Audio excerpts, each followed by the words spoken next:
Hey everybody, thank you so much. We are still here on the full Sharpe tour. This is number 17 of a scheduled 66 to cover this entire state in literally 6 weeks.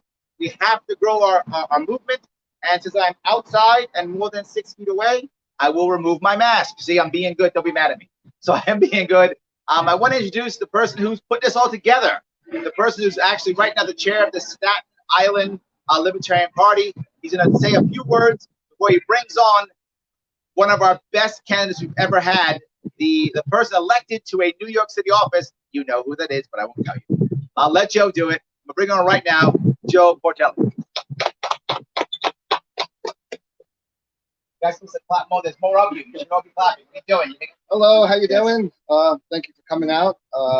Again, this is the full Sharpe event, number 17 on the calendar. Just like to thank everybody for coming out. I am the chairman of the Staten Island Party. Kind of took a little bit of a hit with the covert, but we'll be making a comeback again next year. I'm here to introduce Deborah Altman, the citywide councilman for School District 75. Here she comes. Hi everyone, I'm Deborah Altman, and I was elected as the first Libertarian in New York City for the District 75 schools, but I'm coming to speak to you as a parent and also as an advocate for special needs children. This year, our children face probably one of the most hardest schools years in their life. In March, as everyone knows, the schools shut down because of the pandemic of COVID-19. When that happened, everyone ended up going remote. In the beginning, it seemed like that was the right thing to do, to shut down the schools, to stop the spread of the COVID, and to keep our children on remote. But unfortunately, month after month after month, what ended up happening was our children ended up regressing without their special needs services. Children were not receiving tablets in order to continue their education at home. The DOE ended up having hiccup after hiccup after hiccup on how to adjust to this COVID-19 situation. One of the main reasons is because there's such a massive bureaucracy that are so static in their red tape policies that they didn't know how to be flexible when what everyone needed to do in the city in order to survive what was going on in the world. But parents endured, teachers endured, and most especially our children endured in that situation. We adjusted our work schedules, we adjusted our home schedules, and we continue to make sure that we were the first and foremost advocates and teachers for our own children. Last year, I was elected on the Citywide Council for District 75 schools, and I believe that it was the perfect time for a libertarian to be elected in a position. As soon as that happened, July of 2019, the first thing that ended up happening was 26,000 children in New York statewide were kicked out of schools because of their religious beliefs when it came to the vaccinations. Yes. After that happened, we fought very hard to let them know that there were other options for those children to still receive their public education that was their New York State constitutional right. Now, what did we have in March of 2019? We have remote learning. That policy could have been done in July of 2019 and saved the education of 26,000 taxpayer parents and their children to continue to promote to them some sort of education that their taxpayers were paying for. But unfortunately, the bureaucracy could not understand how to make sure that everyone was receiving their education. So now we have remote learning. But unfortunately, those 26,000 children were never invited back into the school system into remote learning. I find that to be a disgrace. So we're still fighting on that battleground. But the next step, the next things that the DOE kept doing in order to make it harder and harder for our children to go back to school, they were having ongoing conversations for the last 6 months while collecting their paychecks, while teachers and parents were struggling, trying to make a living, keeping the roofs over their heads. These last 6 months of these ongoing conversations, schools were supposed to open September 8th. Wednesday, teachers went back into those classrooms and discovered that none of this rigorous cleaning actually happened. None of these policies, none of this paperwork, none of these things that were written in stone online and have been given down by the chancellor, given down by superintendent, given down by instruction of all the policies and everything online, none of it actually happened. When they walked into the classrooms, they found roaches, they found dead mice, they found broken pipelines, backed up water, they found dust collecting on all of the equipment, and nothing was done for 6 months. The school system was so disgusting that the DOE ended up having to shut down multiple District 75 schools immediately upon the teachers discovering what the inside of these classrooms looked like. it wasn't their responsibility to check these schools to see if they were safe or not. All of this cleaning, all of these policies are not actually being done to ensure our children's safety in the Department of Education. So what's happening is we're seeing a lot of things on paper not actually happening. So how do we find a solution to this? The first thing is we should not be restricting parents to enter the school buildings. There is an app. This is the newest thing. There is an app where parents are not allowed to enter unless they have an app on their phone and they fill this out and show their paper that they have a green light to enter the school building. Why are we making it harder for parents to actually see the inside of their schools, to see where their children are actually learning? A lot of parents don't even know what their new school systems look like. We don't know what the social distancing looks like. We don't know what the classrooms look like. We don't know where their children are actually learning. So, like I said, we're not having transparency. Another time back in Staten Island history where we didn't have transparency on a state-run school was Willowbrook State School. That school was an absolute horrific stain on the past when it came to the state taking over education of our children for special needs. Parents were not allowed into those buildings. Parents were not allowed to see the conditions of where their children were being educated. Parents had to sign consent forms to allow their children to be tested without their presence. And we have now seen what the results of those horrific policies ended up happening, to the point where that school was actually exposed and shut down. I do not want that to happen again to our special needs children. I don't want that to happen with any children. I was just at a parent rally actually on Staten Island with our local politicians, Michael Riley. And like I said, the reason why I was there is because I wanted to show parents that we should be fighting the DOE. The reason I took an unpaid elected position in the citywide council is so we can be that check to their balance. When the DOE, when a system is such a monopoly and so large, where you have all these administrators up here not actually seeing the conditions or the situations that they're putting their teachers and their children in, we have a disconnect. So we need parents to be involved. We need you to be involved in your school's education. We need you to show up and to fight.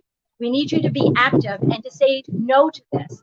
I am one for solutions, so I just don't want to talk about the rhetoric of the issues of the DOA. I want to come up with a couple of options in order to find those solutions to make this work. The first thing is the reason why the pandemic caused an issue where we had to have blended learning, where some schools only had one child a week or two children a week, where we had to have this 2 days on, 3 days off, which is confusing, is because the schools were overcrowded for decades. The reason why the schools have been overcrowded for decades is because it's a lot faster to build roads and restaurants than it was to build these schools because of bureaucratic red tape. It takes years. Now, population increases, but the schools stayed static. So for decades, we have seen overcrowding in almost every single New York City school. This is why we do not have enough space now. So option number one is to keep remote learning permanent. We have it in place. Do not take it away. It is a perfect blend of true homeschooling and in-person learning. It will help allow the parents that need their children to go back into the classroom safely with the distance and reduce the overcrowding by keeping the parents who can keep their children home on the blended learning model. So keep the blended learning permanent. The second issue is incentivize true homeschooling. Yes. We are paying $22,500 per tax per child in order to teach in these schools with these conditions. We are paying $37,000 for every special needs child. So why not give tax breaks and a little bit of incentive to parents who can keep their children home, keep them home, allow homeschooling to be more of an option, would also reduce, not only keep our children safe, not only be allowing everyone who's been kicked out of school or not able to return to school because of these conditions an option, but it would also thin out the bureaucratic system and also thin out having all of this congestion in our school systems. So those are my two solutions. The third one is allow the parents that have special need children to allow to go to private special need instruction. Instead of having them have to go into the blended learning model where the hybrid model is not working, a lot of children are regressing because in-person therapy was absolutely vital for them. Allow them to stay in the remote learning model, but allow them to go to private OT, speech, therapy, visual training, speech, all of those things allowed to be private. So they can stay home safely, stay home in a remote learning, but they can still have their in-person services, but in a safe environment. So like I said, I speak to you as a parent. We're not through. Like I said, this year is going to be very difficult for our children. The best thing we can do is be their teachers, be their advocates, be there for them through this, make it work. And like I said, just support your children, keep fighting the system, and hopefully we can get through this together. Thank you so much, everybody.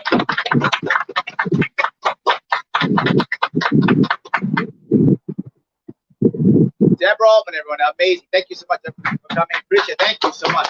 Amazing. Some of you who have seen me go across upstate New York, Westchester area, Hudson Valley, North Country, New York City, have seen each area has their own issues and concerns, right? We don't have a New York City DOE in Western New York, right? It's a different environment. And I want to bring that up. Different solutions for different parts of New York. That's what I've been talking about literally for years now. But what do we see when we look at our left-right paradigm switch? It is, I will enforce the left's view or I will enforce the right's view. I have an idea. Let's enforce nobody's view except the people locally. How about that instead? Different issues. Yes, thank you. Absolutely. And when we find the right answers, people will copy. Story I told a couple times upstate. I spoke to a mayor, this was probably 2 years ago, of the city when I was running for governor, and he said, Larry, I'd like to have safe injection sites in my city for people who are addicts. And the governor won't let me. Will you? I said, absolutely I would. Of course I would. He said, great. Then we can roll it out to the rest of the state. I said, no. That's not what I said. I said, if you want in your local community to have that, and in this city, I know they did want that, go do it. Absolutely. Change, make a shift, fix things to the best of your ability. And if people like it, they'll copy it. They'll grab it and local communities will grab it all day long. I hope it's the right answer. We need more people looking for specific issues, not specific people. What Deborah has brought up many times is she has actual solutions. That's what libertarians have. She didn't just go, Democrats bad, Republicans bad. She didn't just do that. They both are. But she didn't just do that. What she said was there's a problem, and all parents are suffering, whether they're Democrats or Republicans. Am I right, Deborah? Doesn't matter. Doesn't matter what party you subscribe to. You're suffering. So let's find an answer. That's what she was talking about. That's so critical. She had answers. That's what I want to hear. But something else talking about special needs kids. What do we do when it comes to special needs? What do we do? Let's throw money at them or pander. That's all they do. But here's the problem. Those of you who have special needs kids know this. It's not like it's a monolith. It isn't just, oh, I have a special needs kid, therefore they fit into this box nice and clearly, and we just give them these services, and life is perfect. That's not how that works. Kids are different. Parents are different. Situations. She said it. Some kids need it. Some kids don't. Some kids can be home. Some can't. How can I come up with a one-size-fits-all answer? I can't. I'm so happy, Deborah, for coming today. I appreciate it so much. I'm so happy to hear that. And we are the only party saying this. You will hear me say it every single time, and I'll keep saying it. This is our year to vote gold. This is our year to vote gold. If we don't vote gold this year, there's not going to be a place to go for the people who have problems. When bureaucracy fails, which he talked about, when the bureaucrats fail, which he talked about, when the system doesn't serve us effectively, which he talked about, where are they going to go? Well, they go, well, I'm a Democrat, so I go Republican. I'm a Republican, so I go Democrat. What happens when that doesn't work? They either check out or they resort to violence. Both are the wrong answer. How about instead we give them a place to go? A place that says, I respect your individual child. I respect your individual situation. I respect your individual family. And I want you all to be able to move towards happiness to the best of your ability. That is our party. We have to vote gold this year. Guys, thank you so much for watching. Any questions from the audience before I wrap it up? Excellent, guys. Thank you so much. Good talking to you all. Thank you for watching. Bye, guys.